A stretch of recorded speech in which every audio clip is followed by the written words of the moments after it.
Good afternoon and welcome to another live at the Waterhole. My name is Taylor McCurdy and I'll be the voice you'll be hearing for the next 2 hours. And I'm very excited because we're starting this wonderful live safari, because I suppose that's what it is, at Tau, which is in Madikwe in South Africa. And we've got all sorts of animals. We've got a spoonbill, which is that big white bird walking in the foreground, and then of course the long line is zebra. Just crossing the barren plains. Now, for those of you that are joining us for the first time, a big welcome to all of you. This is a live and interactive show, which means that you're able to chat to me and everybody else that's watching the show. And there are two main ways that you can do so. You can either use the YouTube chat, and the other way is, of course, if you head over to X, or if you're not sure what X is, it was Twitter. Just remember to hashtag Wild Earth at the end of your questions. Otherwise, we're never going to see them. But other than that, let me know. How's your Sunday going? Have you done anything spectacular this weekend? Or perhaps you just want to dive straight into it. Maybe someone already has a wildlife question.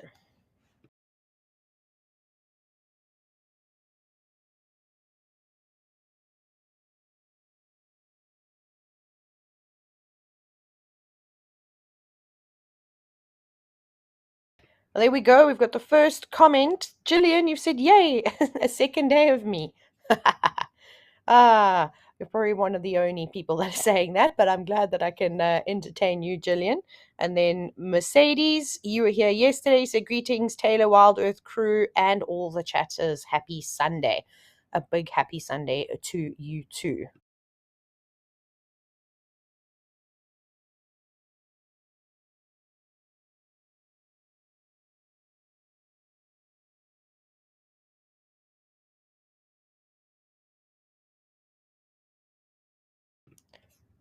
It's still nice and warm. It actually looks like a really beautiful day in Madikwe. You can see the blue sky just peeking out between the hills.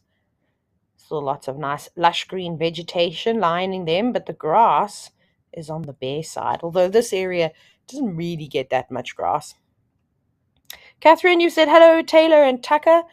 I don't know where Tucker is. He was here a moment ago, and then I gave him a cow hoof to chew on, a really big one, because I'm always nervous about him choking, just to keep him preoccupied. Otherwise, he stares at me as if to say that he is a horribly abused animal. He never gets taken for walks. He never gets, any of those good things. I thought I'd try and distract him. And of course, Tucker is the most spoiled dog in the world. Please don't report me. He comes everywhere with me. He rolls in the mud 65 million times a day. He lives his best life. Bianca, you said that you watch the baby elephant swimming on YouTube and you said it's such cuteness, and you're also saying thank you for recommending. It's only a pleasure. Elephants bring joy to many people, but any of these animals can. Of course, the zebra are not doing, dare I say, anything entertaining right now. They're just doing normal zebra things, which include standing around, letting the birds do a bit of grooming and getting off all the parasites. You can see that's why that zebra just shook its head now. There's an oxpecker on it. And then they're walking. They've probably already had a drink of water, and now they're going to go and find some grass to graze on. Hey, 40, you've said that it's just you and your daughter Freya who are watching today from a lovely sunny Sunday in the UK. Well, that's fantastic to hear. Unfortunately, the western and southern parts of South Africa are experiencing weather that is frequent in the UK. Well, maybe not the flooding part of it, but it's definitely raining and it's quite cold with a cold front that's come through. And the area that I'm from, so the province of the Eastern Cape, is actually flooding at the moment. And obviously, we know how devastating floods are. It's been a common theme with me, because I was speaking about and of course Tanzania and going into Malawi. But the Eastern Cape in South Africa has been in a drought for many, many years. So it's very sad about the floods. I hope that everybody is safe, but I hope that the rain is falling in the catchment areas just to top those dams up to 100% through the rest of the year. It looks like there's a little bit of green grass that's popping up, but not all, I'm afraid. And you can even just see in between the sickle bush and other trees in the background, look how yellow the grass has got. So even though it's yellow, it doesn't mean that it's terrible. It's just not as palatable. But there will still be crude protein and other nutrients in it that will be able to sustain the animals through winter. Of course, why wouldn't you? It's like starting with dessert, I suppose, at a buffet, or you eat the best stuff first, and then, well, you leave the rest for the end of the year when you don't really have much of a choice. Oh, Darcy Miller, that's a familiar name. I hope you're well. You've said hello to myself and also Tucker. I maybe need to go and fetch Tucker at some point. Oh, okay. So great to see the zebra. I'm sure we'll catch up with him a bit later, but there's a herd of elephants that are making their way down to the water's edge. Let's go all the way to Kwamaratane.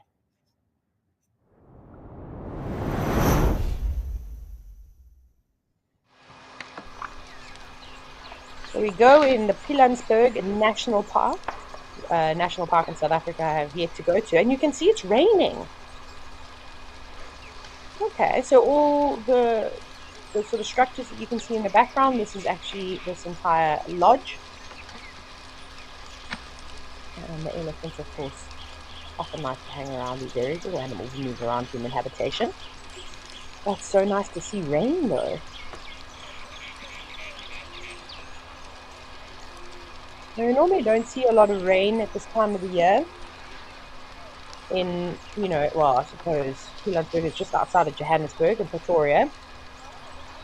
But we don't often see rain at this time. But again, it's all just the tail end of the front that I was talking about.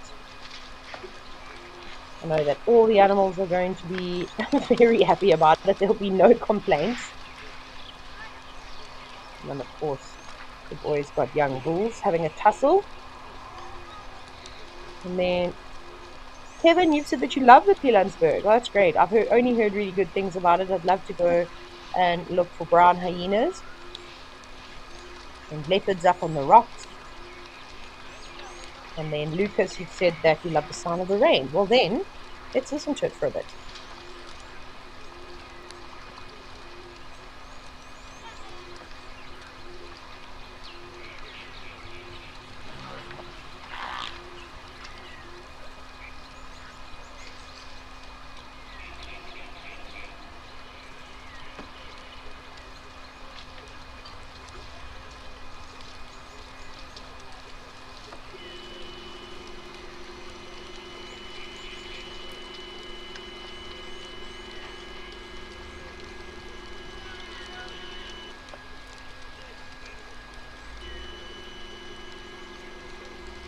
Now we've just swung all the way around, just checking to see if there's no one lurking in these bushes, but it doesn't seem that way.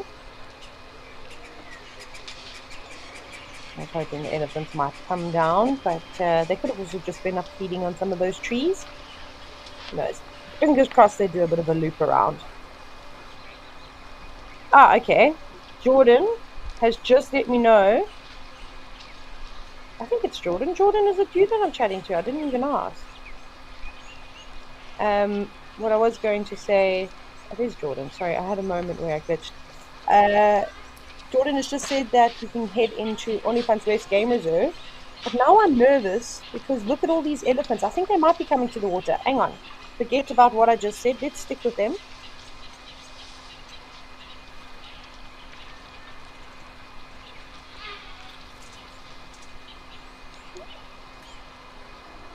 And we're just waiting for the camera to follow them around. But I imagine that they look like they were heading in that direction.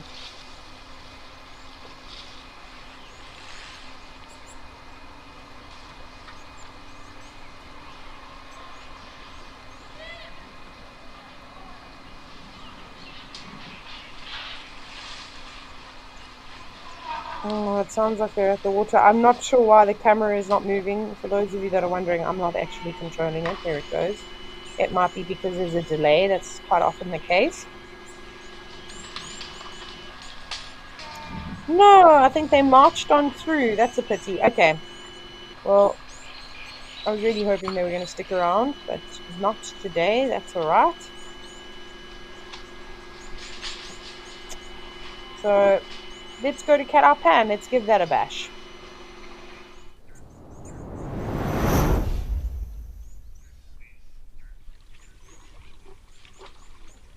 Yes, Jordan was right. That is definitely a much better view of the elephants. And of course, on completely different conditions, a lot warmer.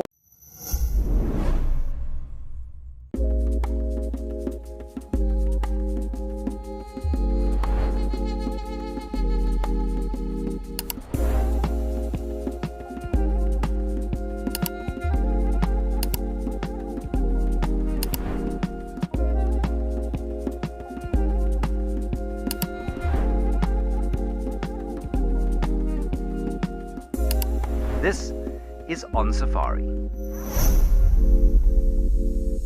Explore the untamed valleys and thickets with Ralph Kirsten. Beautiful. Or venture into the wild with Eric Barnard. I will take you to my favorite places, show you my favorite animals, share the best stories, and you'll definitely be able to watch the stars. There are only 6 places available on each safari. For more information and to secure your seat, contact Wild Earth Travel.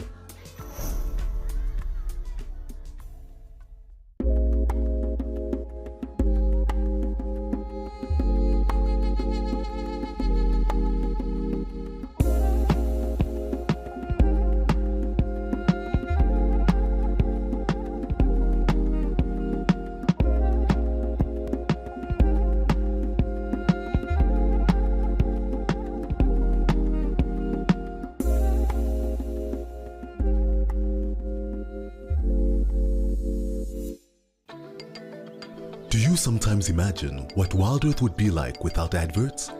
A chance to properly immerse yourself in nature without any interruptions.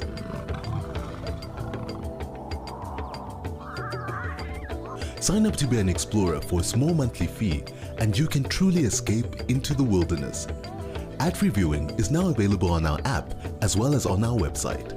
Wild Earth, it's in your nature.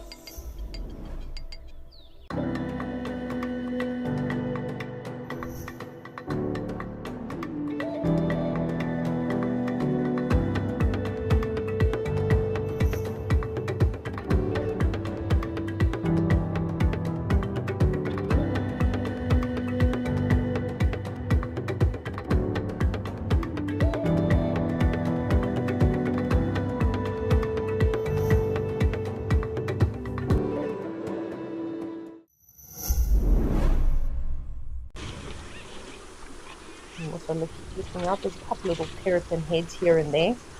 Difficult to spot. And then, Tasmina, you've asked, do elephants sharpen their tusks? No, not intentionally. That's not one of the things they go out and do. So those tusks are quite interesting. They are modified teeth, modified conciseness. Okay? That was rude and unnecessary. You don't need to be doing that. Is this a young bull? Yeah, he's going to get a hiding in a minute if he doesn't lay off this cow. Sorry, I'll get back to my point now. This is why these bulls end up getting pushed out in the herd. You can see she just moved away. She's not tolerating him, and now he's doing the same thing with the young calf. And he better be careful, because she could turn around and have a proper go at him, and well, he's going to end off second best, I'm afraid. I mean, he had all that water to drink from. That was really unnecessary. They just become so boisterous and bullish that no one wants them around. Anyways, so sorry, Tasmina, going back to your question. Sometimes it looks like elephants will sharpen their tusks, but because they're using them to score the bark off of trees as one of their main uses, they'll also use them to help dig in sand, to maybe get some water. They'll use them to hook up on roots and rip them out of the ground. So there are many different uses, but sometimes what happens is those tusks will end up chipping away. They break quite often, and they normally break at an angle, and then they look like they're quite sharp.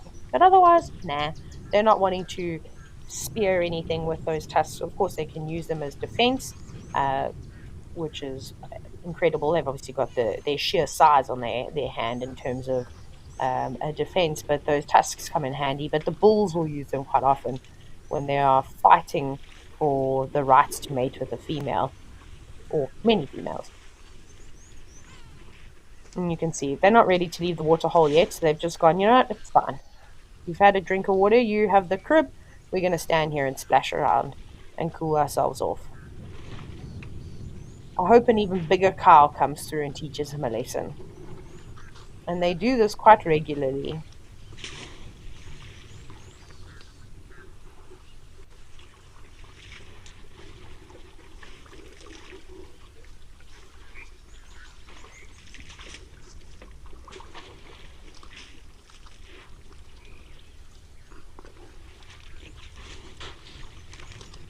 She even tried to. I'm trying to think, did he try and kick that calf on purpose, or is there something biting him? Maybe there's something biting him with the way that he's swatting his tail, biting him, or maybe he got stung.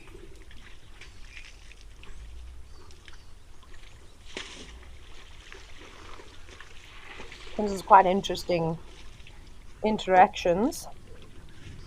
It's always like really nice to just see how everyone is treated and who is not tolerated.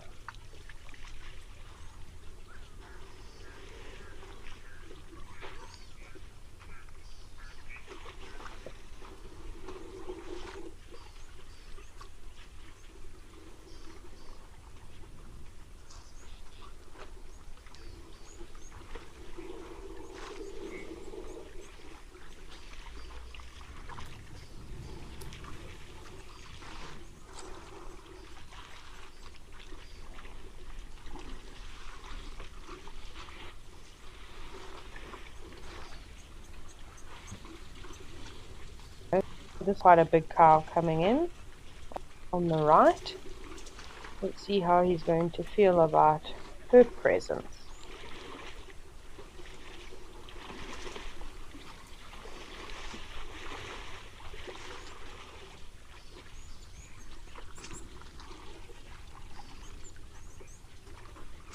Yolanda, you said you love how easy elephants are to read. They wear their emotions on their sleeves. You're quite right. For the most part, it's quite easy to sort of understand what they're thinking. However, I do find that a lot of people miss the subtle cues, the movements of the tail, the movements of the trunk in situations, because in fact, those small gestures are more important than the big head shake and that type of thing. Because if you can see them first, and that's what people miss, you can potentially I suppose, put a situation at ease, put an elephant at ease if it was feeling a bit on the stress side, by either moving away or maybe sitting quietly, kind of whatever the case may be. If it's a bull, maybe trying to decide if he's going to size up the car, you'll be able to pick out that, okay, he's looking for a little bit of trouble today. Before, for example, a big elephant bull is standing right at the front of your vehicle, before the big head shake, before the head raise, before all those things. So those are just something to keep an eye out for. So if you ever go on safari, chat to your guide, and maybe they can point out some of those subtle cues. Otherwise, I always say have a look at Elephant Voices. It's an amazing website with really good information from Dr. Joyce Poole, who's one of the leading elephant scientists or researchers in the world. And yeah, what an incredible woman. There's also a lot of video footage where she then talks about the behavior that's happening, as well as going through all the different vocalizations and what they mean. And there are also sound examples of those. It's really a great website, especially if you are going into parks and doing self-driving. It's very important that you understand, if not the most important animal's behavior that you need to understand is an elephant's. But you can see he's still trying to hold on to his position, that bull that's drinking from the concrete crib. I imagine the water is coming out in that area, and he's just getting more and more boisterous. But it looks, the breeding herd seem to be closing in now and putting pressure back on him. And if he does get to the point where he really upsets one of the cows, all she has to do is make one sound, and then they're going to turn on him. And it seems like he actually needs someone to do that to him, or else we need an even bigger bull to come and sort this out, because this is bad behavior. This is unnecessary. There you go. See, the little one was kind of pushed out of the way in the process and got a fright. And that's why it's been kind of let out a roar.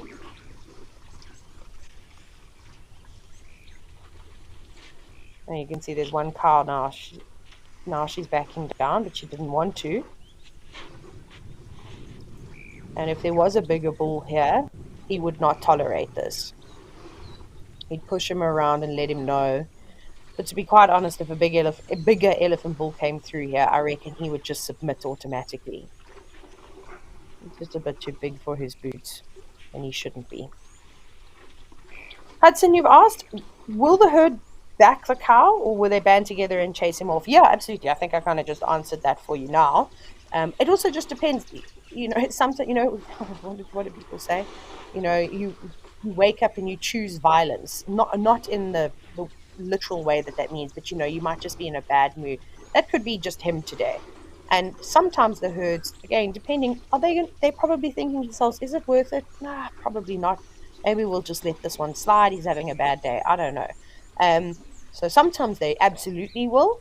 And then other times they might also just submit peacefully. But you can see she's back again. She wants to drink there. It's her turn. And he's going, no. I'm kind of backing the females.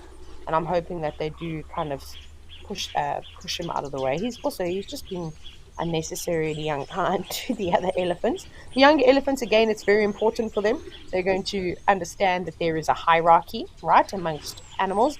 And that's not anything strange to us as humans either, right? We reprimand, and we're not reprimand, we discipline younger children, that kind of thing. Always respect your elders. I don't need to go into it too much. And there's a very, very similar structure that goes on with elephants again. They're highly intelligent. They think differently from a lot of the other land mammals. So to think that they aren't able to think in those ways, I think is quite naive.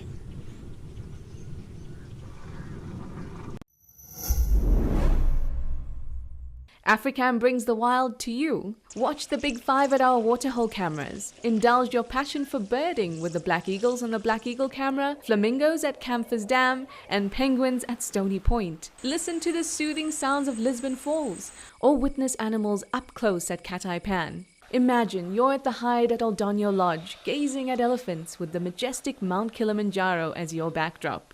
Join us at Africam for an extraordinary wildlife adventure. Are you ready for the adventure of a lifetime? Discover the magic of Africa with Wild Earth Travel. From a big cat safari to a jungle trek with gorillas, picture yourself floating down the Zambezi River or witnessing the breathtaking wildebeest migration. At Wild Earth Travel, we turn your bucket list into reality. Don't just dream it, live it. Plan your incredible life-changing journey with Wild Earth Travel today.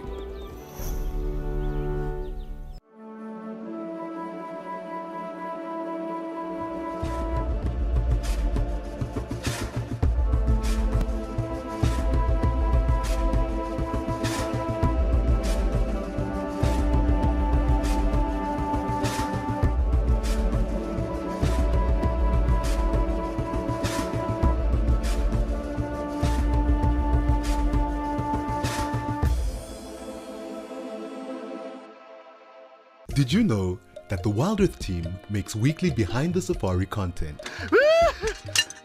Would you like to get to know the Wild Earth family better? See how we live. This is Igor's bedroom. Learn about our production process. And see the antics that happen off camera.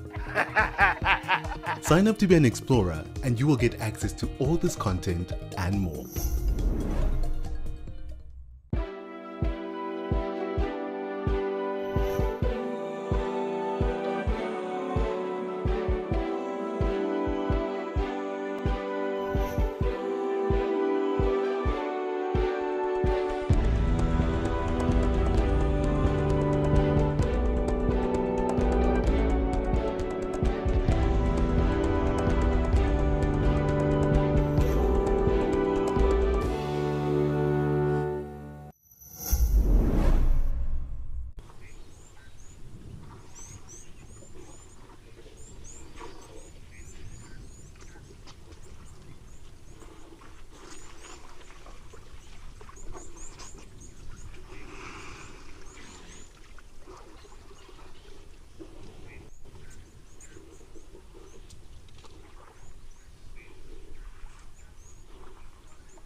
I just wanted to say thank you for all of the wonderful questions about elephants, which is great. Okay, let's dive into a couple more of them. So Sandy, you said you were just commenting about all the muscles that elephants have in their trunks. There's always conflicting information about that. It's always quite funny. Sometimes you hear people saying 20,000, 40,000, or over 100,000 muscles. I think it might be the debate of small muscles versus large muscles, but either way, they have a lot, which is quite incredible. And you're right, far more than the human body. And then you also asked, how sensitive are elephants' trunk at detecting smells? Well, I'll give you an example, and this is quite interesting to go and read up about. Elephants' trunk sense of smell, or their sense of smell in general, is so phenomenal that quite often they're used in Africa to detect TNT that you find in mines and a variety of other explosives. And where they're using them was and is specifically in areas that are recovering wilderness spaces that have suffered from civil war of some kind. Oh, there goes a warthog. And in Angola, it's a great area. There's a lot of mining that's go on, but there are some incredible national parks. But sadly, the civil war wasn't didn't end that long ago. Sorry, is what I'm trying to say. So what they've been using is elephants. They've been training them, and they've shown that they are more reliable than dogs in smelling TNT specifically. So they were using them. But what they have gone and done now, because I'll just elaborate on this too, is that they've actually moved away from using dogs and elephants to smell TNT in the specific area, and they are using the Gambian giant pouched rat. They are training them. I think it's amazing. You can follow them on Instagram. They're called hero rats. And so if you go and check them out, it's incredible. Little harnesses, and they go and detect and respond when they pick up on the scent of TNT, which I absolutely love. So yeah, so elephants, gosh, they've done all sorts of things in terms of smelling. They often choose their favorite fruits if they're hidden away. But I just think it's incredible how they use them to smell TNT. And then Riley, you said that you think that you've heard this before. And you've said, imagine an elephant in an airport sniffing your bag. I would quite like that. I'd probably put my hand up all the time going, and me? Can you check my bags, please?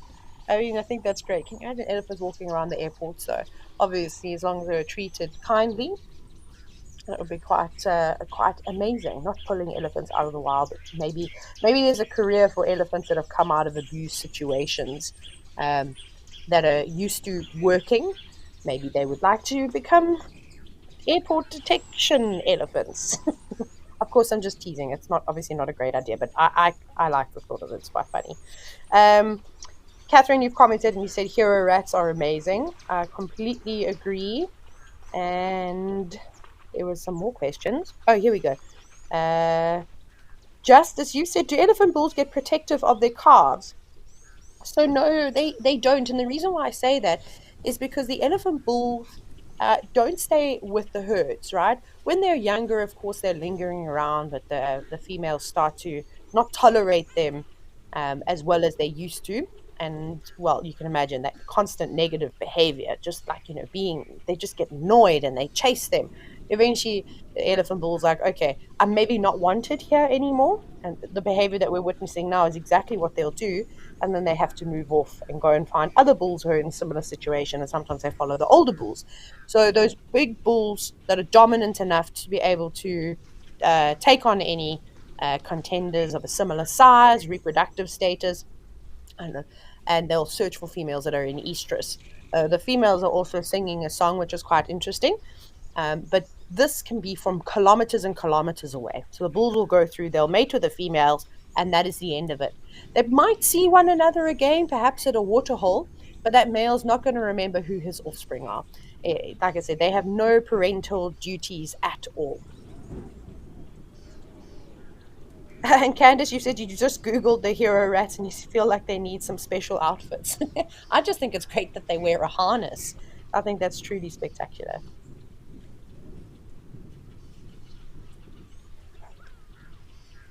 Would have been nice if more than one warthog came walking in. Or to be fair, I was talking so much I could have missed the others. Canine girl, hello, hello, hello. Uh, you said happy Sunday to everybody, and that you're happy to come in on the Taylor Rat Detectives conversation. Yeah, they're amazing things. There's just so many incredible stories out there that unfortunately don't get the, dare I say, the TV time, right? The attention that they deserve. I mean, most people have no idea that that's even a thing. I can't wait to see if there is a documentary coming out on hero rats. I'll be one of the first people that watch it. I just think that's phenomenal. And if there isn't, somebody needs to make one. But I can't imagine that something like that is going unnoticed in the wildlife filmmaking realm.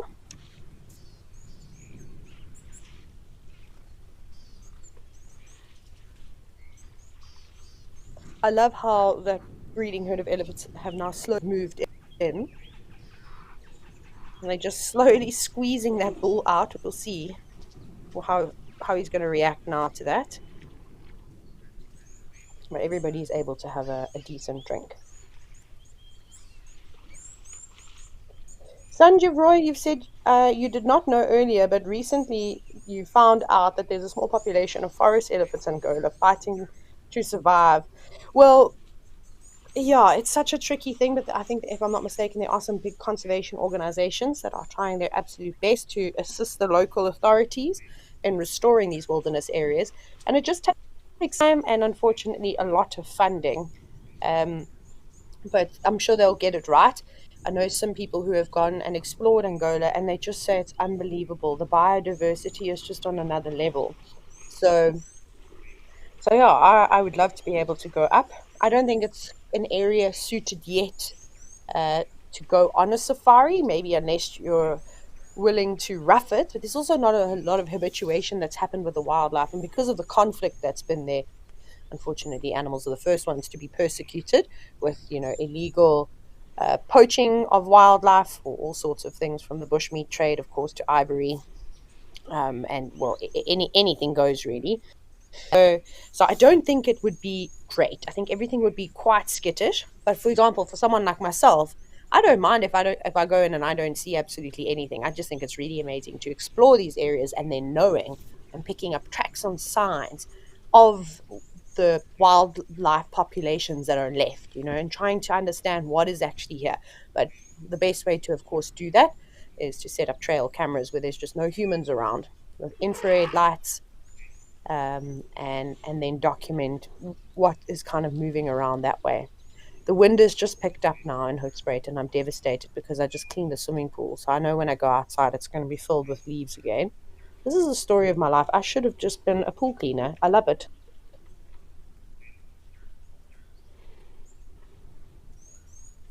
Forty, you've said that you've actually heard of the hero rats and that you've seen it on TV, but it was a while ago. Oh, that's awesome. I'm glad that they are getting some time to showcase just the magical things that they do. Who would have thought?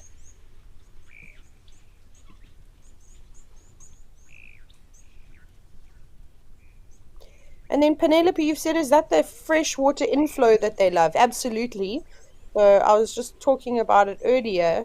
So there's like a concrete, we call it a crib. It's like a little man-made waterhole that would have been designed to uh, for cattle, as an example, or livestock to be able to drink from. And they've left it. So there'll more than likely not be a pipe there that's funneling in groundwater.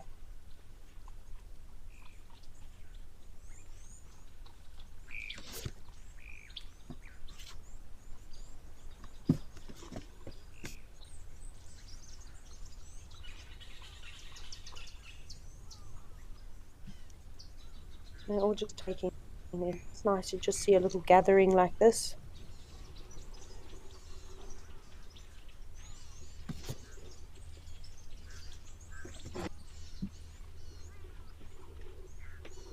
There's another water. Well, there's actually a female with her sub-adults from last year, just trotting across the screen. Maybe they'll come round, perhaps to the other side of the waterhole, not in the way of the elephant.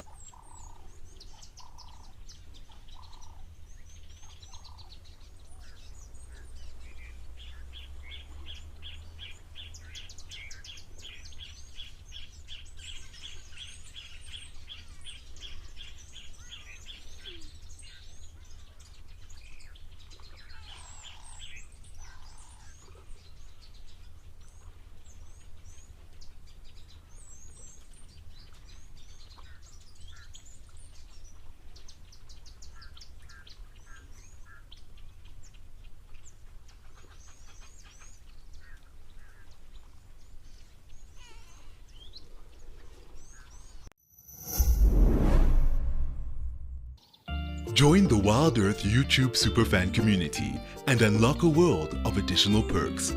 Get exclusive early access or discounts to Wild Earth travel deals. Wear the best bush attire with merchandising discounts. Enjoy an interactive live monthly private safari. Don't miss out on the ultimate fan experience. Join the YouTube superfan community today. Get ready for an adventure of a lifetime. Wild Earth Travel is proud to launch a brand new grand tour. Backed by popular demand, join us for an unforgettable experience where you'll meet Wild Earth presenters from past and present, participate in an exclusive rhino conservation project, and even take a masterclass in wildlife filming. And of course, you'll get up close and personal with your favorite animal characters. Book your spot now and dive into the wild with Wild Earth Travel.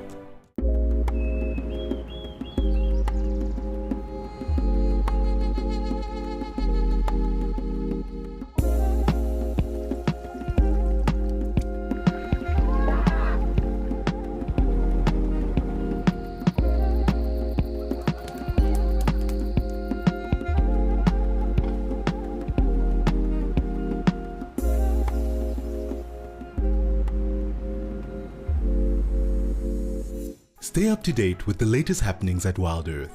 Discover what goes on behind the scenes and get a weekly recap of the best moments on the channel. He's got it! And he's straight up a tree! Sign up to be an explorer and receive our newsletter written just for you and sent straight to your inbox every week. Wild Earth Explorers, a club for people who are passionate about nature. Thank you for joining us and have a fantastic morning.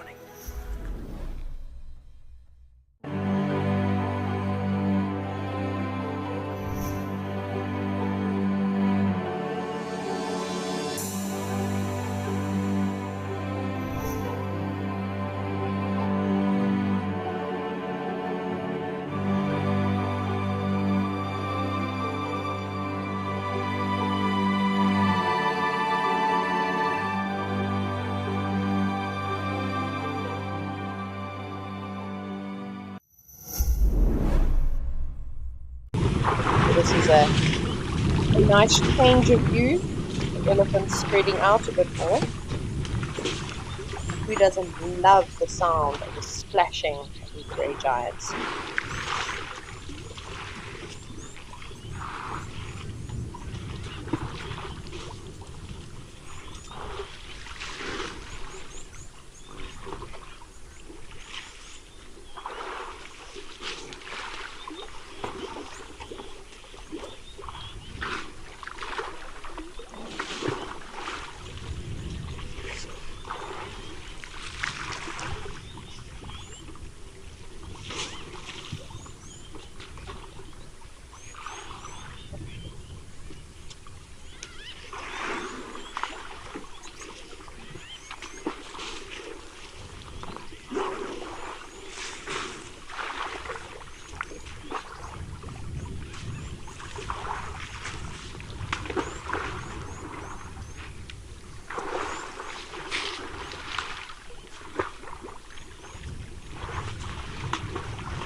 Now, hey, Forty, you asking what is the funniest thing I've seen happen at a waterhole? Oh my goodness. I have to think. I mean, elephants are always quite comical around the water's edge, but I think one of my favorite things is when hyenas get quite excited and they come charging in and have a pool party. You know, just how we see the elephants swimming, hyenas love to swim and cool down in water too. So seeing something like that is special because it's not a common sighting. And I'll never forget, it wasn't quite a waterhole, but when I was working for Wild Earth and we were based in Kenya, there was an area where quite a large clan of hyenas used to hang around, and there was a drainage line that had filled up with water. We call them luggers. And I was watching during the middle of the day, and it's been like 12 o'clock, these hyenas running and then jumping into the air and then plonking down in the water, swimming around, biting each other's ears, and then getting out and doing the same thing over and over. So that was quite spectacular. I had to see, and then of course I've seen hyenas doing that in the water, at various waterholes, even in South Africa. But Elephants take the cake. Young hippos too, when they are chasing around other animals around the water's edge, sometimes biting a crocodile's tail, which is hysterical. And then the crocodile's charging off into the water. So there's too many things to pick a favorite. You can very easily see now why people get confused about how many different colors do African elephants come in. It's not that there are any color differences, it's just depending on what soil they toss over themselves. This soil will most likely be quite high in phosphorus and iron, which often creates, and I suppose there's probably a bit of magnesium as well, that creates this reddish color.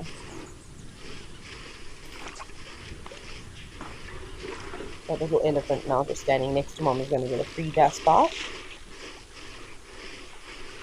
And you can see she's multitasking. So as she's using her trunk to scoop up the sand, that front right foot, which she seems to be favoring at the moment, is constantly working to loosen the soil. So they don't need to cut their nails like we do. Sorry about that, everybody. It seems as though Cat Eye Pan just froze, but that's no worries at all. We're now blessed with another group of elephants, but we are in Madikwe Game Reserve, and this is at Jamala, also one of my favorite waterholes. And again, showcasing the rare red African elephants. Of course, I'm just teasing, and I love it. You can just see how inaccurate they are when they toss the soil all over themselves. It obviously sticks better to wherever the water is, but they're definitely missing quite a few patches. But I suppose they're doing a pretty good job. They're covering their sides and the tops of their backs, which is really the areas that are going to be exposed to the sun.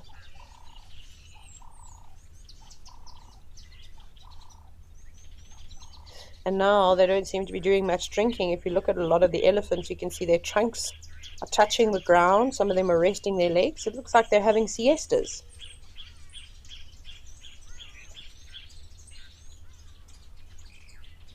See those eyes grow quite heavy.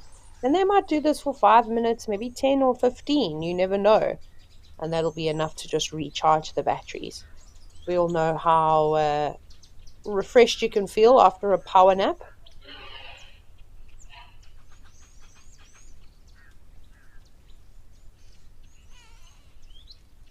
There's also quite a big herd of elephants too. But just as you said, it's so sweet how close they stand. Absolutely, they'll do this. Elephants are social creatures, so tactile communication by touching one another is very important. So they'll often stand on top of each other. Also, they don't want the little ones to be just standing out in the open on their own. We find that the young ones are always, for the most part, quite close to the adults. You can see something upset them, but it might have been somebody moving around on the deck, because there's a lodge just behind the camera, and everybody that's staying there will be sitting, probably enjoying the sun and watching the elephants.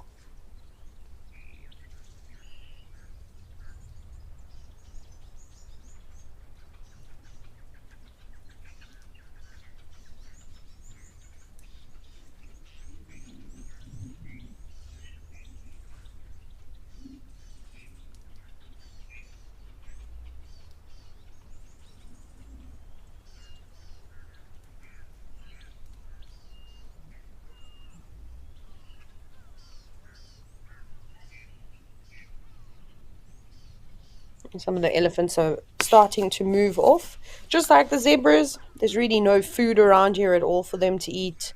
So they come down, have a quick drink, cover themselves with mud and also sand, and then they'll move off to go and find something to eat.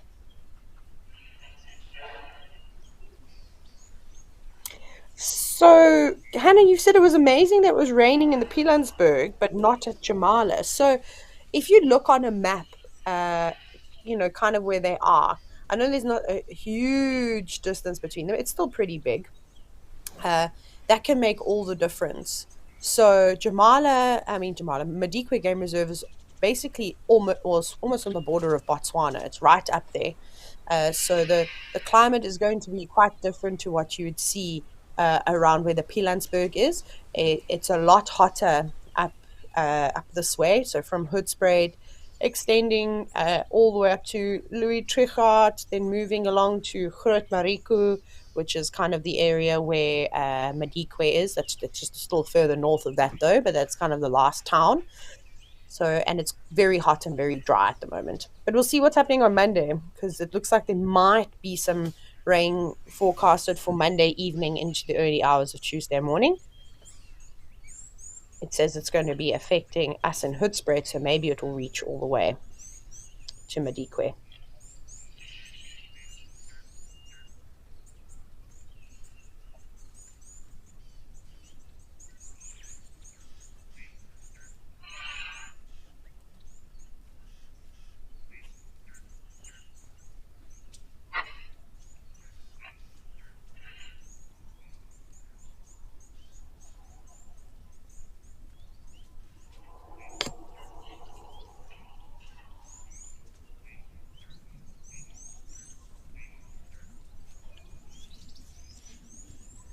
And the zebra were also patiently waiting for their turn.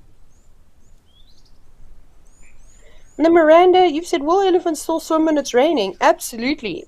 This is something I always found quite funny. My mother used to have a heart attack, old bossy Donna, when my youngest brother and I would want to go swimming while it was raining. Now, to be fair, I can't recall if there was lightning or not. But my dad's remark was when my mom would be like, no, you're going to get sick. My dad always said, they're going to be wet anyways. So I don't know. There was always, and I kind of like what my dad said. I was like, yeah, we're wet, so why can't we just go swim? Obviously, if it's extremely freezing temperatures, it's not wise. And that might have been the case, of course. I just can't remember. I was little. I only remember a little bit.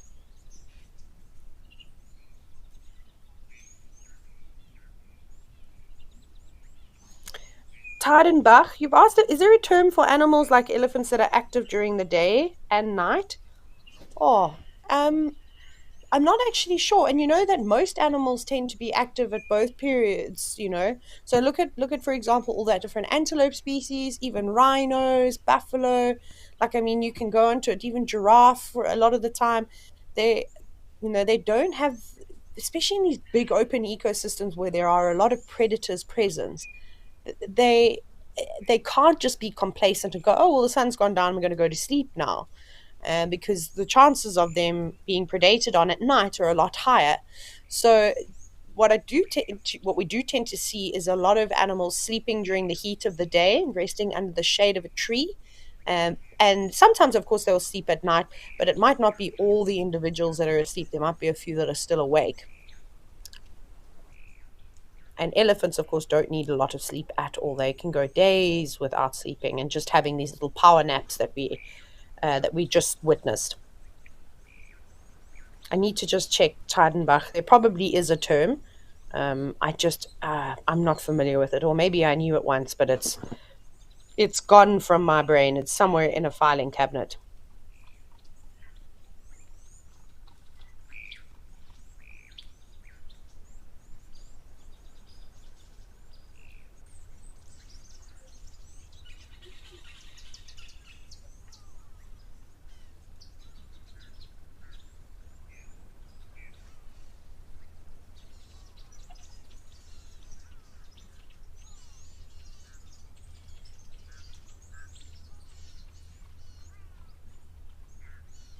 Andrew, the video guy, you said that you swam in a rainstorm and the water was warmer.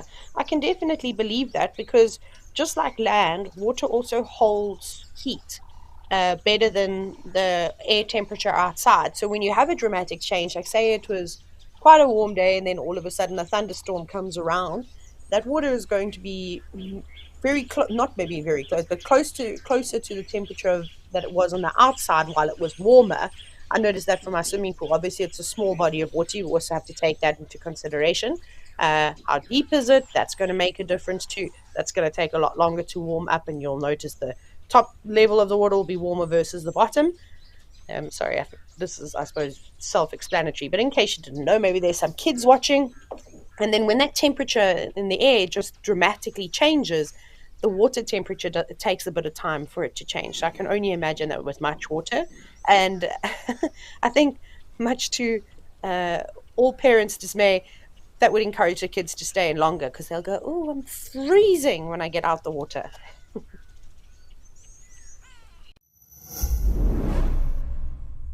We should probably prepare to move fairly quickly. Wild Earth presents Safari Spotlight, your front row seat to the wonders of the wild.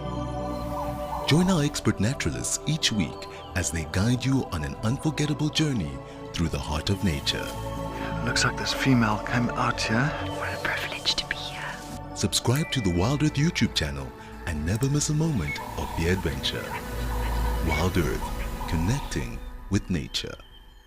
Explore the untamed valleys and thickets with Ralph Kirsten. Beautiful. Or venture into the wild with Eric Barnard. I will take you to my favorite places, show you my favorite animals, share the best stories, and you'll definitely be able to watch the stars. There are only 6 places available on each safari. For more information and to secure your seat, contact Wild Earth Travel.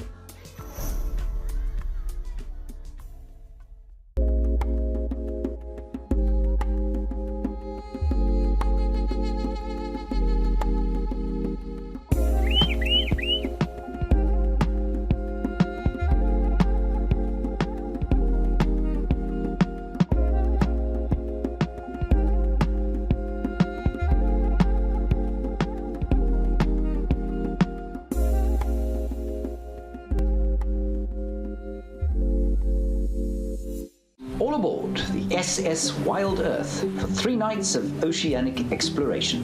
Trishada Naidu will be your trusty captain Just take that in for a moment. as we delve deep into the blue abyss. Explorers and YouTube members, grab your wetsuits, snorkels and goggles and jump aboard for commotion in the ocean.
Some of the elephants are just not willing to leave. Let's see, little one, are you lost or are you just going to go play in the water by yourself? It looks like maybe it's been left behind. Oh, it probably thought, I'm going to follow my cousins out, no problem. And then went, oh no, hang on, where's mom? Nope. Is that who you're looking for? No, trunk is still up in the air. This happens quite often to the little elephants. But of course, even if it had strayed away from its mom, it's not a problem. The other elephants will definitely look after it until it finds itself. It will just join up and follow the rest of them. That's very funny to see. Ilana, you said that you love the angle of this camera. So do I. So a little while ago, the camera was much lower down. It gave obviously a great view, but I enjoy it being higher up because you can just see so much more. And it's just so fascinating looking at the big pathways that are made through the bush by the animals to the water. It's just a different view from a lot of the other cameras that we have. Also, how often do you get to see the top of an elephant's back? Not very often. Sierra Delta, you said, does the water appear greener because of the algae? Yes, absolutely. And this water is quite stagnant with there not being any rain. And they do pump water into this water hole, but it's not coming in at a particularly fast rate. And with there not being much other water around, the animals tend to drink it quite often. So that algae just concentrates and it does fill an area up like this quite quickly. And the thing we have to watch going into an extremely dry period, which we haven't had for the last few years now, is with the cyanobacteria, which is often referred to as blue-green algae. It's not actually an algae. It's a bacteria, and it kills animals every single year, even elephants. So that's something it happens naturally, you know, even if it was just a big wallow that filled up with the rain. As it starts to dry out again, you start to see those algal blooms, and they can be potentially dangerous. So every year, there are animals that do suffer and end up losing their lives to blue-green algae poisoning. I think one of the more famous examples happened not too long ago, and it was in Botswana. I forget how many elephants ended up dying, but they died in quite closely to one another, and they thought it was poisoning and all sorts of things until they tested the water sample from the area that they drank from, and they did blood tests, a necropsy on the elephants, and they came to the conclusion that it was blue-green algae. It happens in the Sabi Sands. It happens all over. Diane from the UK, you said, hi, Taylor. You just love my chatter. It's like having a good friend in my room watching Wild Earth with me. That's so sweet of you. Thank you so much, Diane. Like I was saying, I love these comments. It really is amazing, and I'll never be able to show you all how much I appreciate it. But of course, we all have down days, so not that I'm having one today, but when I hear those comments or when I'm in having one of those moments, I'm like, no, don't do that. People do like you. I think we all go through that, right? We have this moment where we just think nobody likes us, and so I'm really happy that I have such amazing friends that I've met through Wild Earth. So thank you very much for always engaging.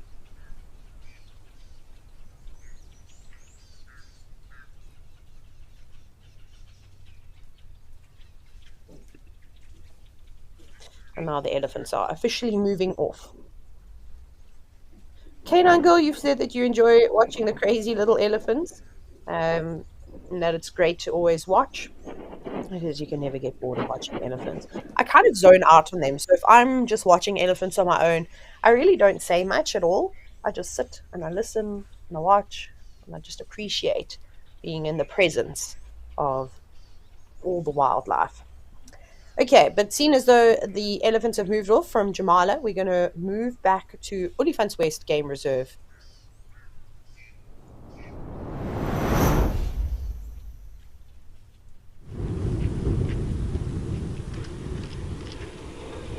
And there we go. Some of the elephants have moved off. This maybe is just the last of the cows. One coming towards us. She looks like a big female.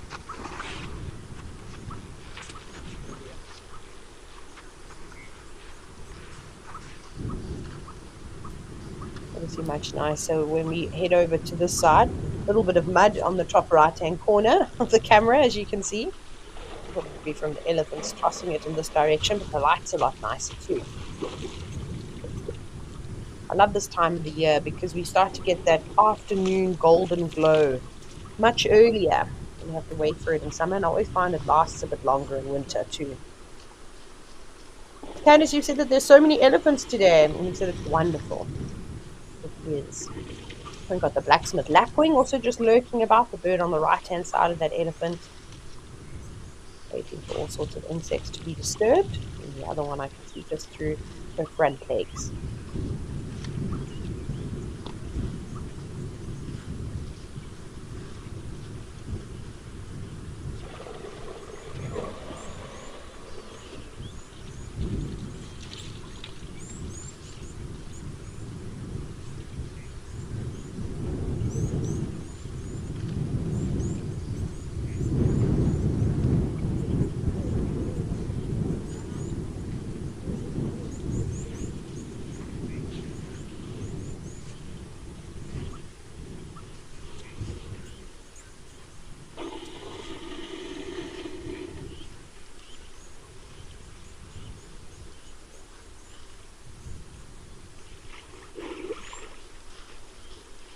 Another cow that's joining in too.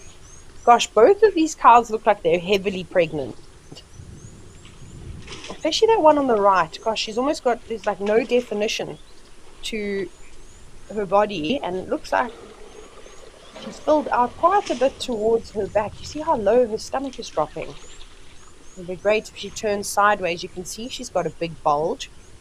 But to get a true idea is she obviously needs to either stand facing towards us, or even if she turns and she has her backside towards us, we'll have a good idea of how far along she is.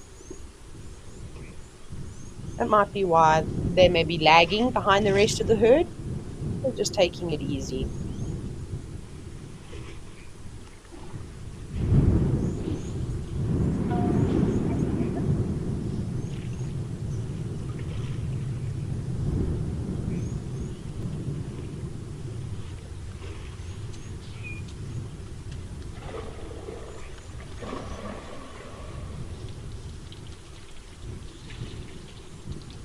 Giraffe girl, you say good morning, and that you've got your hot drink with you and you're starting to settle in.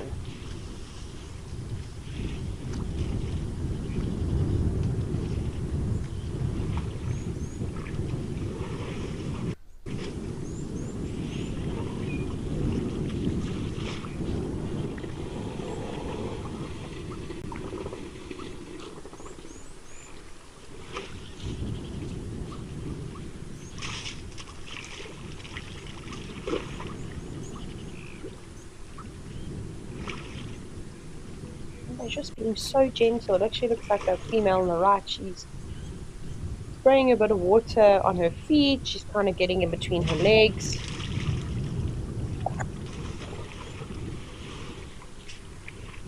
And you can see that mammary gland. I'm trying to see the mammary gland under her, well, her left one. I don't know if anyone else saw that. Did it look like it was like her teat was a little bit on the white side, almost like if there's like a waxy secretion coming out of there? I could be mistaken, of course. It might have just been the light catching it, but that's quite often what we see in animals when they're nearing giving birth. That's interesting.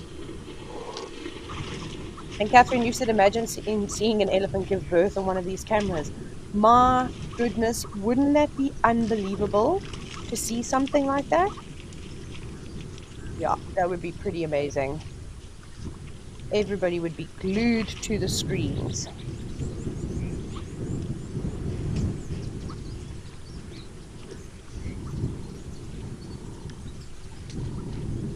I'm trying to see if we can see it again, but with the way that she's standing now, it's quite difficult. But maybe she moves her leg forward.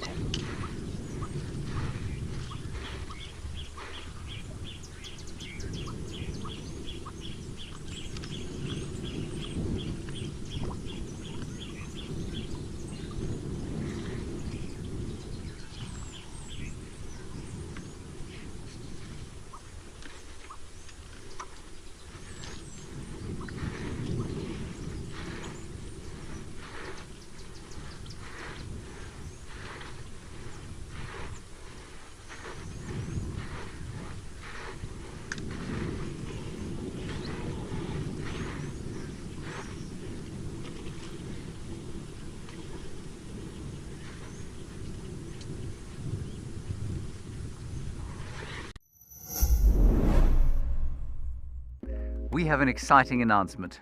Wild Earth is launching a YouTube membership program.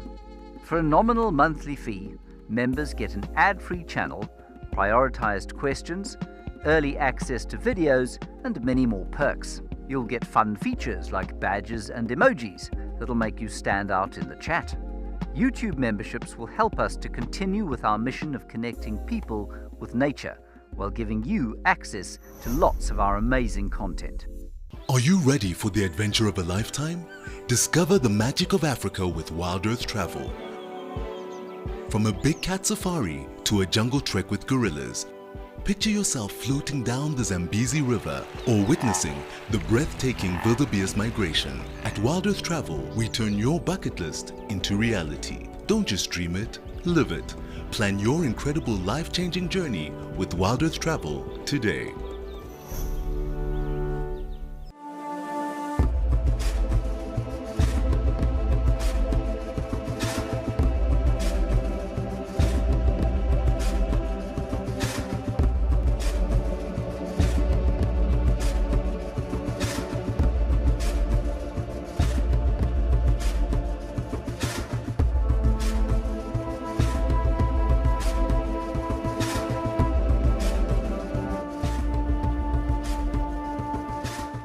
Chatting around a fire is an ancient practice that has connected humanity for centuries, and we want to keep it alive in our modern age.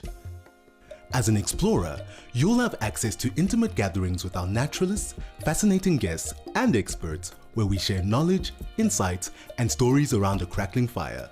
Rediscover the power of connection. Sign up to be an explorer today and experience the magic of Wild Earth's Fireside Chats.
Wow, look at this beautiful herd. We've obviously switched cameras, as I'm sure you've noticed. We're now in Old Donyo, which is in Kenya.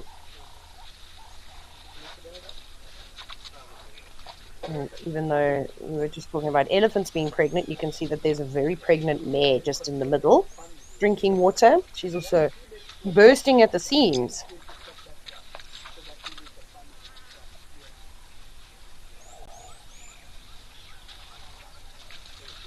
Once again, if you can hear the voices, they are just people that are watching all the wildlife from the heights.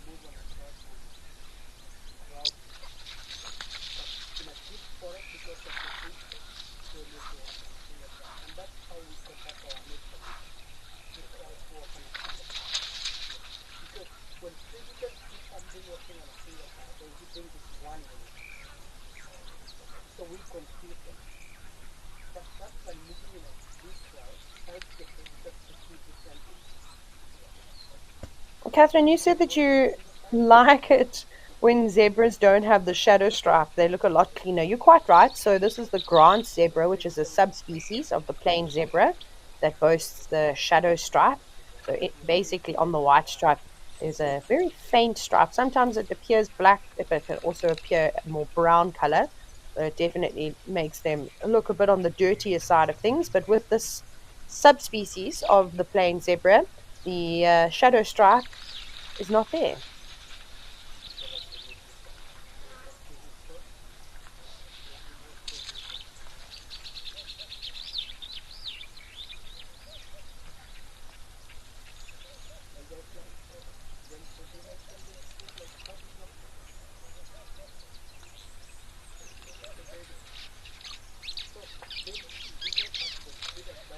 You also see there's a bit of cloud cover. Yesterday, if I'm not mistaken, it was quite clear.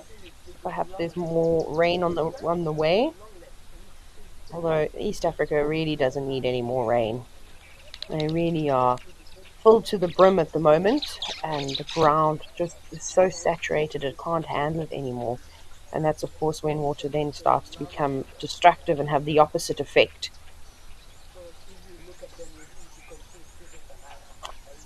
Okay, let's see. Are there any birdies around here?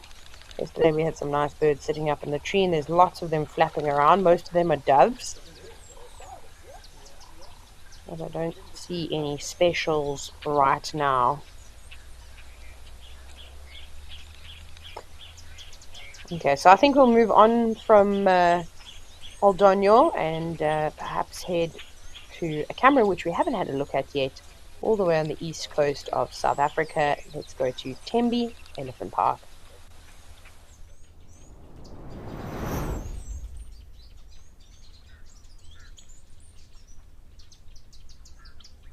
And here we are, a very different scene. Also, lots of luscious grass. The trees are bearing beautiful green foliage, like bottle green more than anything, or a military green. And then this waterhole is also filled up quite nicely, but you can see that the mud wallows that are surrounding this area are all empty now. Not that that's going to keep the elephants away. It actually looks like this elephant, this big bull that's standing here by himself, I think I just saw him grab a bit of soil and put it in his mouth. It looks like that's what he's doing. And we see elephants, especially going into the dry seasons, or animals in general, they lack minerals that they're probably not gaining from the plants that they're eating. So by eating the soil, depending on what type of soil it is, they'll be able to get all sorts of nutrients. We call that geophagia.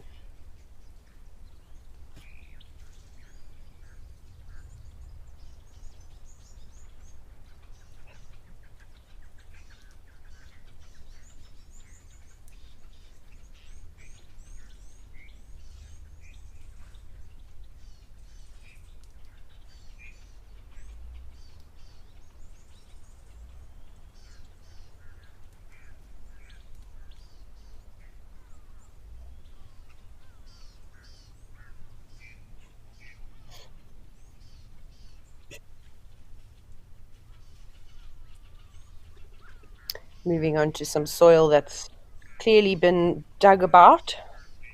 And tossing it over himself. Got a bit of an itch though on his legs. Lots of things that'll be biting him now.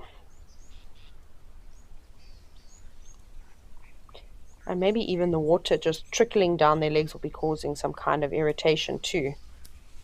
They're very sensitive, even though their skin is so thick, they are covered with tiny little hairs. Very difficult to see.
SciTech, you've asked me if I've ever had an elephant come in such close proximity that I was able to touch it. Yes, I have. It's incredible how relaxed, how the elephants just completely accept you. Not always, and this is why it's important to read animal behavior, but I have had numerous sightings, and it's the sighting that you normally have with elephants, where they'll quite happily walk right past the vehicle.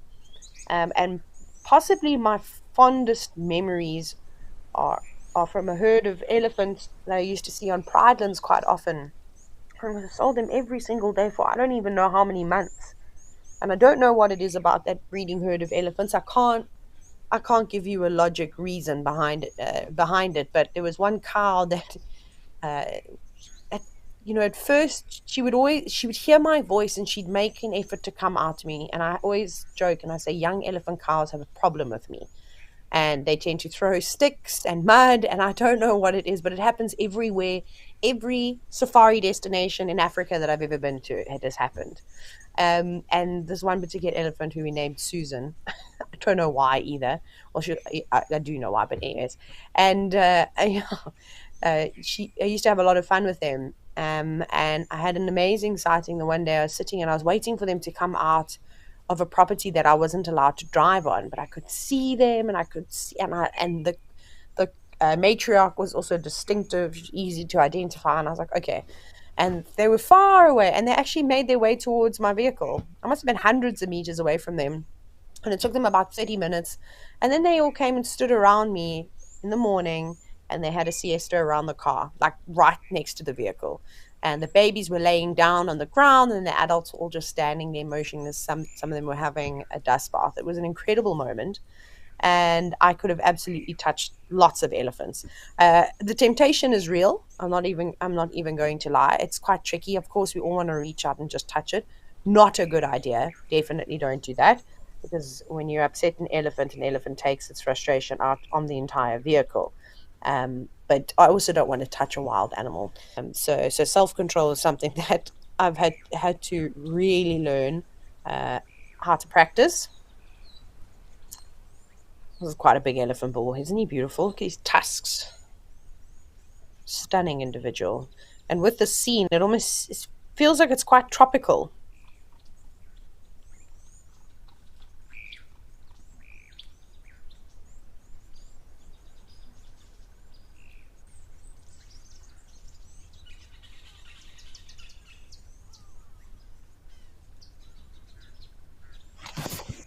Dark Mane Lover, you've said that you're enjoying these wonderful cameras. I'm so glad that you are. Gosh, he's really a magnificent specimen. I wonder if he has a name. I'm sure he must. I'm just not familiar with it, and I don't know if Tembe Elephant Park has an identification kit. Maybe not something that I could find on the internet, but I bet the guides know exactly who's who. Hopefully he continues on this pathway that the other elephant walked earlier, where he had a dust bath. We'll keep an eye on him.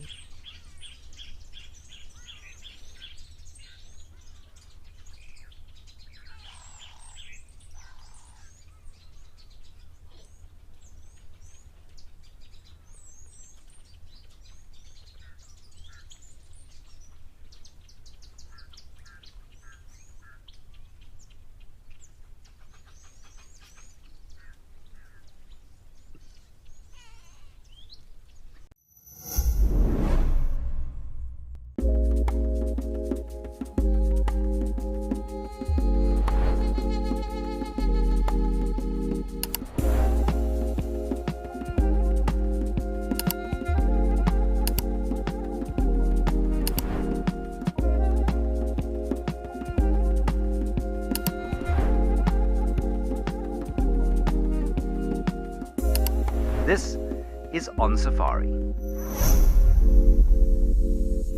Get ready for an adventure of a lifetime. Wild Earth Travel is proud to launch a brand new grand tour. Backed by popular demand, join us for an unforgettable experience where you'll meet Wild Earth presenters from past and present, participate in an exclusive rhino conservation project, and even take a masterclass in wildlife filming.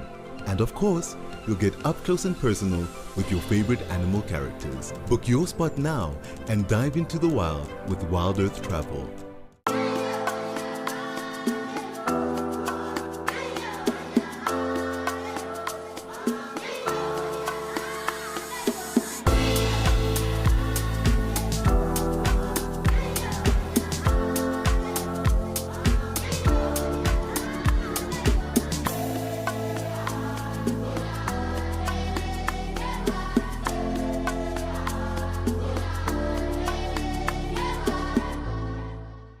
Are you looking to take your bond with the wild to the next level?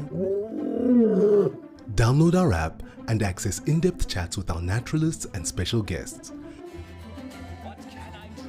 Connect and converse in real time on our Ask Me Anythings, fireside chats, hangouts, and town halls. WeChat, available on the Wild Earth app. Wild Earth, we are Safari.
It's nice to have some variety on the scene in the form of impala, inyala, and of course a warthog.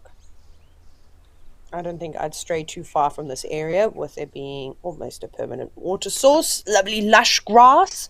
If it gets a bit windy, you can tuck yourselves between some of those trees, and if the rain starts, well, I suppose you can do the same thing.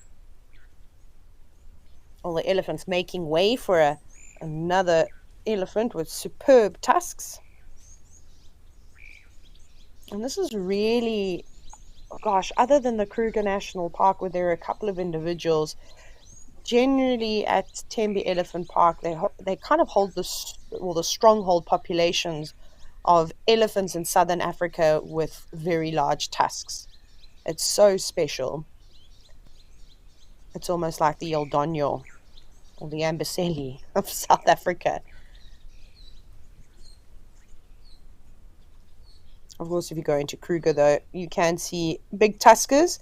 I found that there are a few areas where a couple of the individuals seem to be hanging around.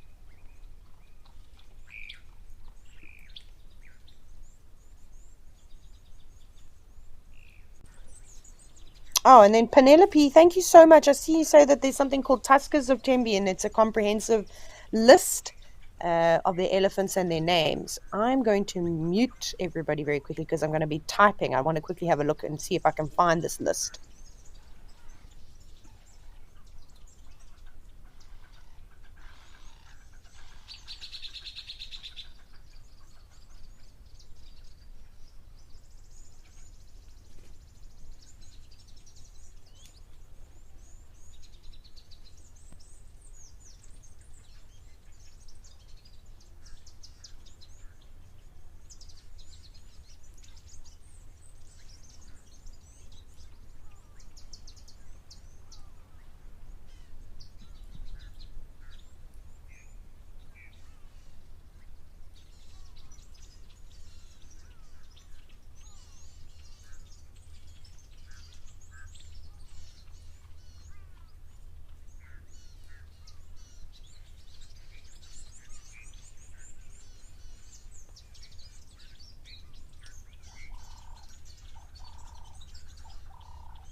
Okay, I can't seem to find it right now, so I'll have to do some more digging. Do you know what I was about to say? What is dangling from the top of that tree? But I think it's an elephant's trunk on the other side. Can you all see that? If you follow the big tree trunk up to the right, there's something swinging. And I was like, please be a leopard's tail. It's not, though. That's definitely an elephant on the other side. I got very excited.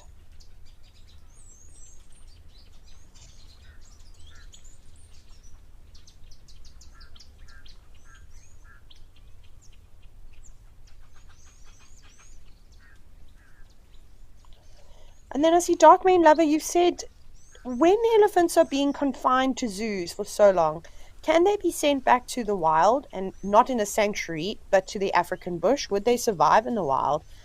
I think that they'd be able to. I mean, it's natural for them to feed on vegetation, so they're going to smell it and they're just going to taste it and eat it. So I don't think there would be an issue with eating.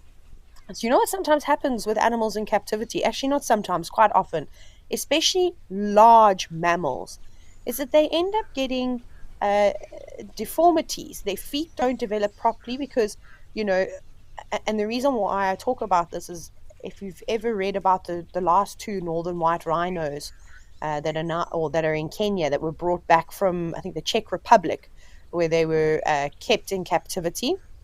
Uh, they have got severe disabilities now because their feet just didn't form in the way that they were supposed to because of constantly being on the hard ground. So that's something that could potentially happen. Maybe, though, I wonder if they develop something like laminitis. Especially being some maybe overfed, gaining too much weight, not moving around very much, could be could definitely be a cause for something like that. So perhaps there could be complications in that side, but I think that they'd be all right. Again, they're going to have a long-standing relationship though with people, whether it was positive or negative, I'm not sure, and that's not good. When animals are too familiar with humans, it causes problems for them. Sadly, of course, people can get hurt in the process, which we definitely don't want. But as we know, when something like that happens, a yeah, it's pretty tricky. Where was I going with this now? Oh, I don't know what's wrong with my brain. It's terrible. I just forget everything like mid conversation. It's definitely my ADHD that does that, and someone told me it was because I'm maybe not interested in what I'm talking about. Couldn't be more interested in this topic, but anyways, sorry. So I forgot. So I'm going to go straight into something else. Spencer, you said, have I ever had a guest do something like touch an animal, and how did I react, and do I have to report them? So yes, I have had guests touch an elephant before on my vehicle. Actually, it happened twice, very early on in my guiding career. The first time it happened, I was just in such disbelief. I've just politely asked him, please, to not do that again. And I said, we're very lucky that that elephant didn't seem to notice. I walked past the vehicle and I'd said to him, like, we're going to sit nice and still. Don't move around too much. Let's be quiet. Let's, not say anything at all and just let them move through. And this elephant was so close. And then they were like, I think, a little bit embarrassed. I didn't like reprimand them and shout at them and that type of thing, because it didn't end up being a negative situation, thankfully. And then I had some other people that came around, and this elephant cow, she was quite a cheeky cow, but not in a nasty way. But she formed the habit of, after she like wallow in the mud, she would literally go to a vehicle, and I like they'd find a tree to rub up against. She would try and rub up against the vehicle, so you often had to start the car and move it and kind of usher her away to try and discourage that behavior. And she tried to do it to my vehicle. And I watched this guest as I literally started the car, because I said to them, I said, I'm just going to move a bit forward so she doesn't touch the vehicle. And he reached out and he touched her also, like on her trunk. And she sort of just went very still, and she kind of raised her ears, but then didn't do anything. So please don't. I'm not saying that, it's fine, you can touch an elephant, please, because the day that you do and they decide that they're very unhappy with something like that, good luck. I don't think there's very much anyone can really do. Of course, animals don't like to engage in conflict, but at that proximity, they could get such a fright, and it might not be a positive outcome. So please don't touch or entice wild animals to come over to you, whether you're trying to bait them with food or you're playing a distress call of an animal to try and get a big cat to come out of the bushes, or whatever the case is. Please don't do that. Just watch them.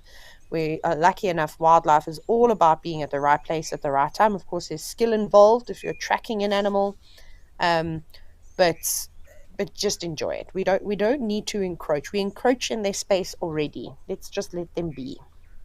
But yes, I would typically report someone. Normally the guides are just left to handle it to themselves, but if they're a repeat offender, then please report it to your head guide or your lodge manager. But for the most part, it doesn't really escalate to that. Granny Mango, you said, when it comes to animal behavior, is it your safest bet to read body language or pay attention to vocals? So this is interesting. So animals, for the most part, don't make sounds that you and I are able to hear. A lot of these animals are communicating through infrasounds, so frequencies so low that we can't actually hear them. So using vocalizations wouldn't be my first bet. I always look at animal behavior, body language, like you mentioned. So with elephants, I was chatting about it a moment ago, looking at what the trunk is doing and looking what that tail is doing is really an insightful way to understand what kind of mood, or what is that elephant feeling in that moment. How do they feel about your presence? So you should definitely keep an eye out for that type of thing. It's very difficult to now start talking about it, but if I see it, we'll definitely focus on it. Even when you can see, like, for example, he's like twisting his trunk a little bit. There was another big elephant bull that had walked through here and literally done the same thing as this guy is doing, tossing sand over his body, maybe 5 or so minutes ago.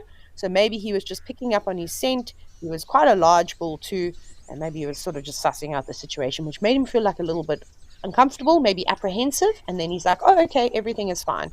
But I was just watching the way that he was kind of twisting his trunk, but his tail wasn't doing anything. He didn't move it away from his body. He wasn't showing that he was upset in any way. Vocalizations, of course, for cats and stuff, you're going to probably, before you even see the ears go back, especially if they're hiding away, you're going to hear them growl. So that's an important sound to pay attention to. But again, before a lion or a leopard growls, they might snarl. And that doesn't necessarily mean they're going to produce a sound. Like I said, just think of your cats and dogs at home. Ears are going to go flat back. They might even, erect some of the fur around their bodies, sort of puff themselves up, stiffen their bodies. Those are all things that you can look at too. Gosh, that was a lot of sand that he just threw up in his face. I'd be doing that all day long. I'd have to carry somehow sand in a special pouch to constantly keep tossing over my face, especially around the eyes. You have all those bugs trying to get in there all the time.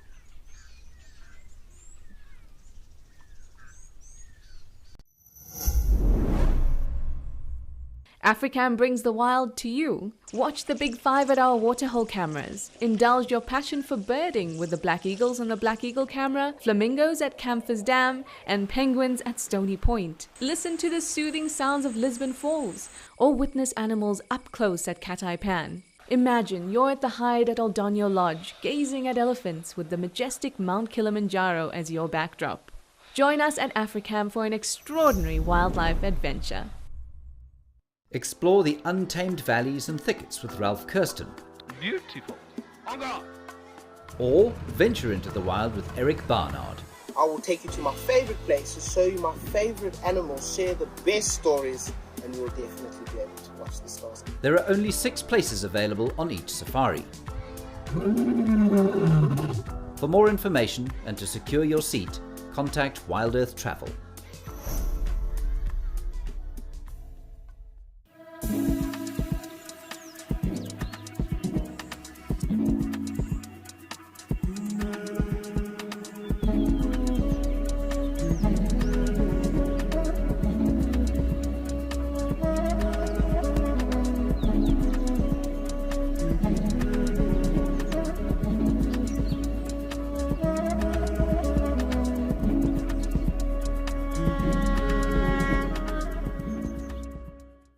Thank you for joining us and have a fantastic morning.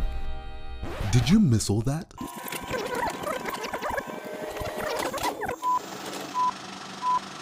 Never fear, you won't have to miss another beat on Wild Earth again with our Catch-Ups channel, where you can rewatch missed safaris and shows whenever you please. Only available on the Wild Earth app. Thank you for joining us and have a fantastic morning.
Well, that was good while it lasted. It was nice to see elephants on a much larger scale.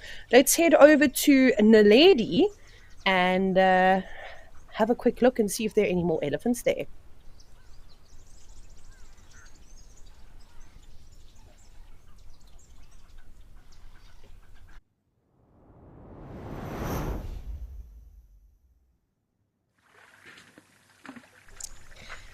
Well, and that they are. Another great view from above.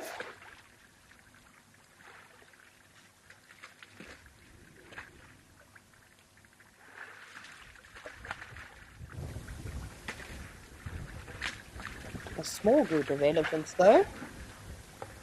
Looks like an adult cow and perhaps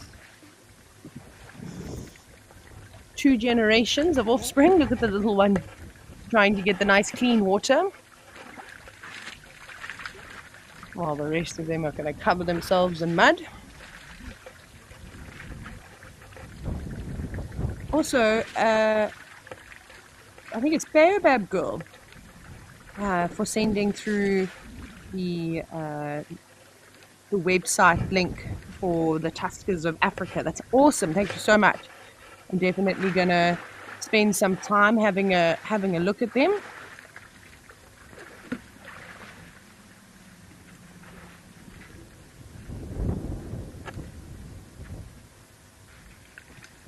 And when Mom decides she wants to go, well, then the rest of the herd follows.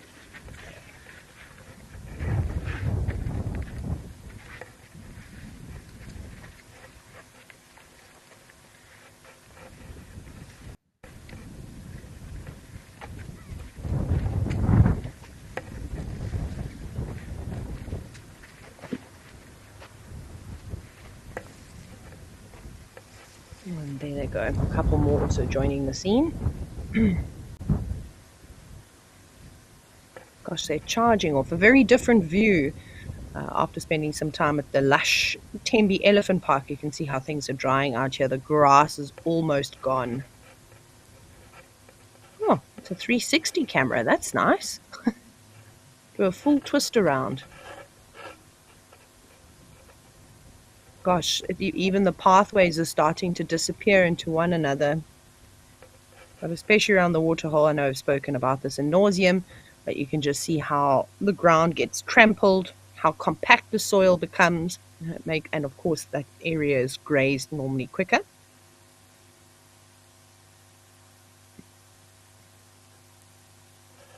But we're going to change it up again now, seeing that these elephants are gone, and we're going to head all the way to Victoria Falls in Zimbabwe.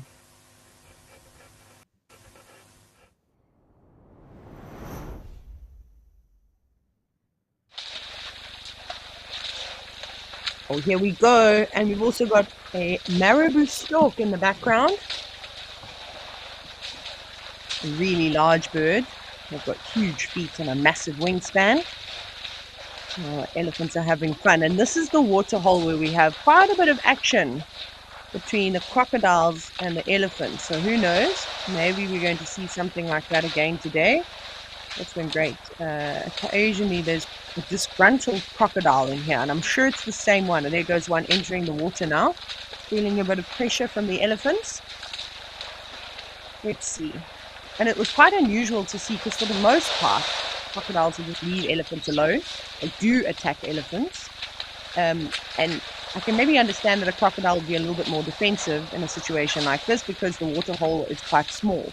And, constantly feeling the pressure of the elephants intruding into its space. Not to upset anybody, but now it's completely vanished. Let's see where it's going to pop up. There's a guinea fowl. Looks like a hooded vulture. There too. Lots going on. And there is a vulture feeding site around here. So we do tend to see lots of the scavengers. There's a helmeted guinea fowl. I wonder where that crocodile is. Maybe it's just moved in towards those reeds.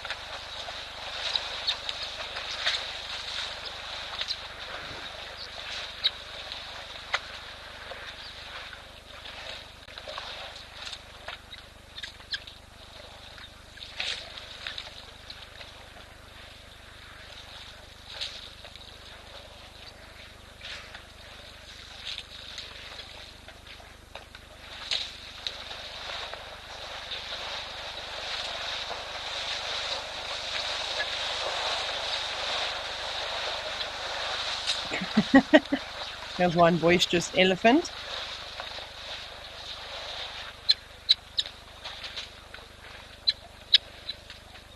But no one paying him any attention.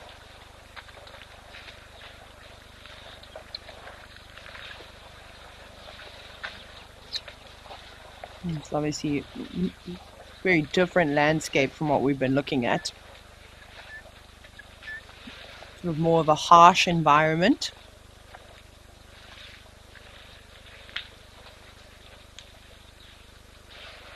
There's the crocodile again. Just did a little loop around. Where are you going to go now? It's always good to keep an eye on them, just because they've shown some, quite interesting and erratic behavior from what they normally are like.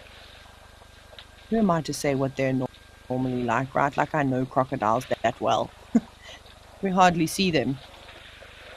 We get to spend a lot of time with them. So it's always nice to use these moments as learning opportunities.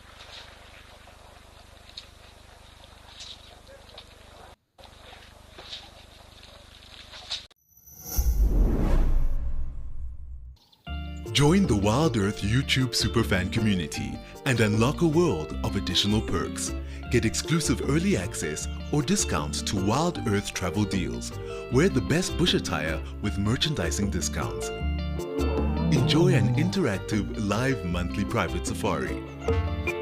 Don't miss out on the ultimate fan experience. Join the YouTube Superfan community today. Are you ready for the adventure of a lifetime? Discover the magic of Africa with Wild Earth Travel. From a big cat safari to a jungle trek with gorillas, picture yourself floating down the Zambezi River or witnessing the breathtaking wildebeest migration. At Wild Earth Travel, we turn your bucket list into reality. Don't just dream it, live it. Plan your incredible life-changing journey with Wild Earth Travel today.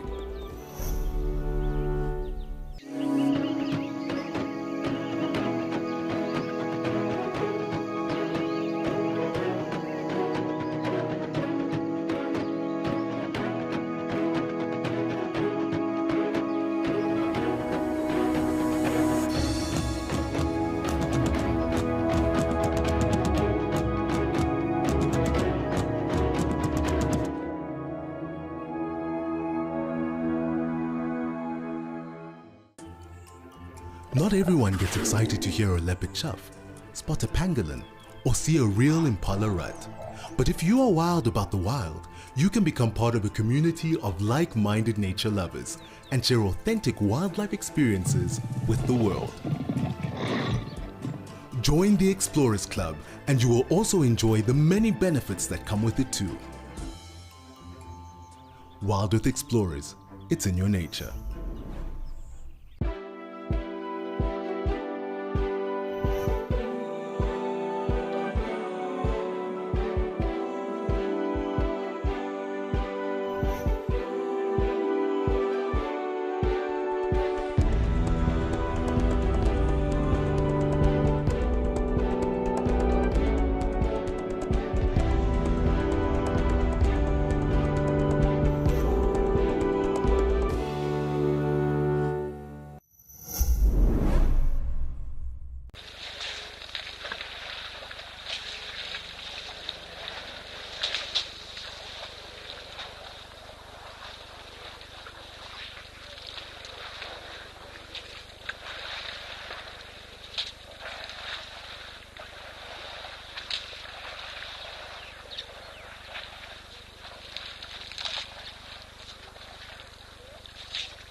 Well, look at that. A pelican, right? Don't you think? Unusual place to see one of these magnificent birds. That is truly spectacular. So you have two different species of pelicans that occur in this area. So there's the pinkback pelican, and then of course the great white pelican. And they look fairly similar, I suppose. Just the facial skin, the plumage is slightly, not the plumage, the facial skin is slightly different. So if you can please turn your head so we can have a proper look. I mean, immediately when I start to look at it, just because of how dark the feathers are, and especially around the neck, almost looking more gray in color. And it's got a bright white back. So then I want to go towards it being a pinkback pelican, but I think it's probably a great white pelican. We see them more often, more than anything.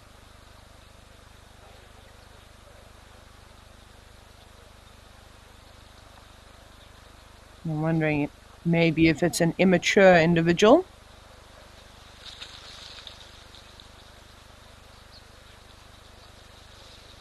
But they're beautiful birds. I'll never forget when I went to South Luangwa in Zambia. When was it? Around August, end of August. And we came across a huge flock of pelicans, which was just magnificent. It honestly was the last thing I was expecting to see.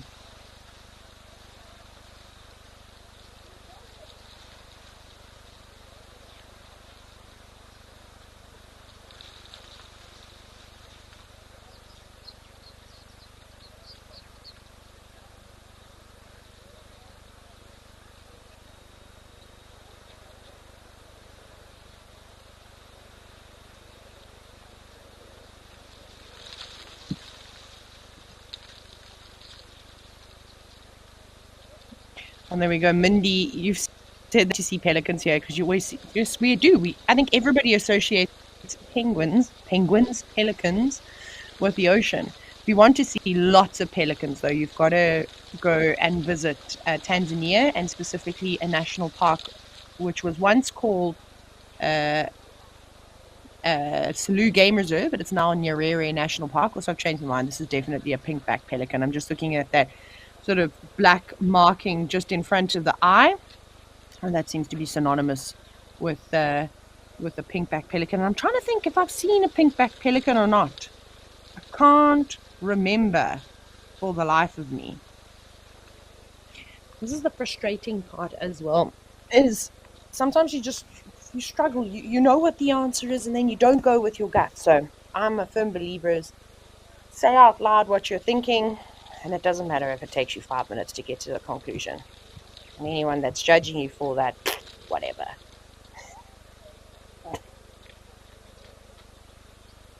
But a beautiful bird, nonetheless. And they get really big too. They stand well over a meter in height.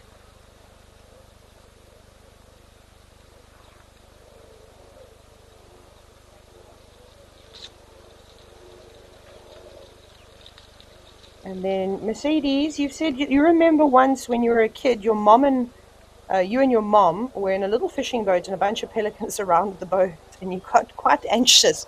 I don't blame you. I'd be on the nervous side too. They're rather intimidating birds. There's an African jacana and a African sacred ibis too.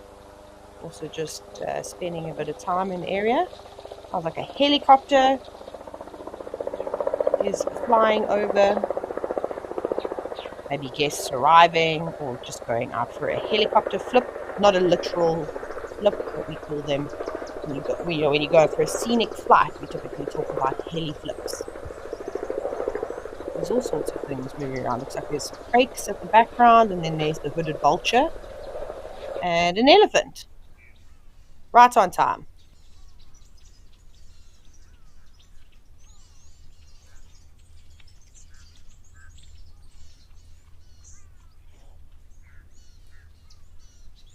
In Spark Salad, you also said that it is just so special to see a pelican. There are pelicans moving out of the way now. perhaps not taking any chances with that elephant. Look at those big feet. I'd love to see pelican tracks. That's something I definitely didn't take note of. I saw plenty of them when I was in the Salou. We'll check that crocodile as well. But I didn't get out the vehicle because I did not want to disturb the birds at all. I bet that crocodile is happy that the elephants have moved off and it can come back out of the water to continue basking in the sun. Looks like that's exactly what it's about to do. But thank you very much, everybody, for another wonderful live at the Waterhole. I hope to see you all soon. Otherwise, enjoy the rest of your Sunday, and I hope the week is not too bad.